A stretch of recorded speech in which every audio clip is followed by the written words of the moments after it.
Внимателно при движење во природа и да не се пали оган при пеколни температури, апелираа од Министерството за земјоделство, шумарство и водостопанство поради топлото време периодов и опасноста од пожари кои можат да предизвикаат сериозни проблеми и да загрозат човечки животи. Со цел да се елиминира опасноста од пожари. Од 1 јули па се до 31 август стапува на сила забраната за движење во шуми и шумски подрачја.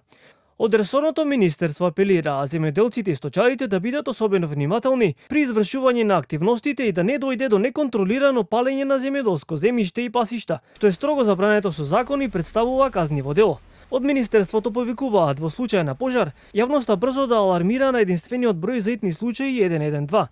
Директорот на дирекцијата за заштита и спасување Стојанче Ангелов вели дека надлежните се подготвени за справување со можните опасности од пожари летово и повика на одговорно однесување од сите граѓани.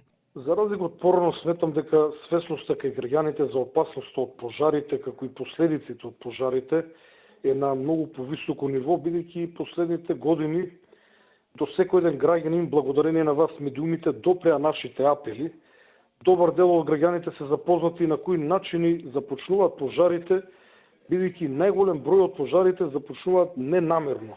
Ние како дирекција се подготвуваме за сезоната.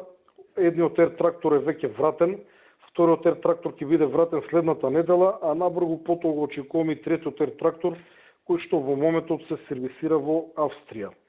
Истовремено подготвуваме и неколку изненадувања кои што значително ќе го зголемат нашиот капацитет. Инаку, доколку не се почитува забраната за движење во шумите, граѓаните кои ќе бидат затегнати во шумските подрачја ќе се соочат со парични казни од 1500 до 2000 евра.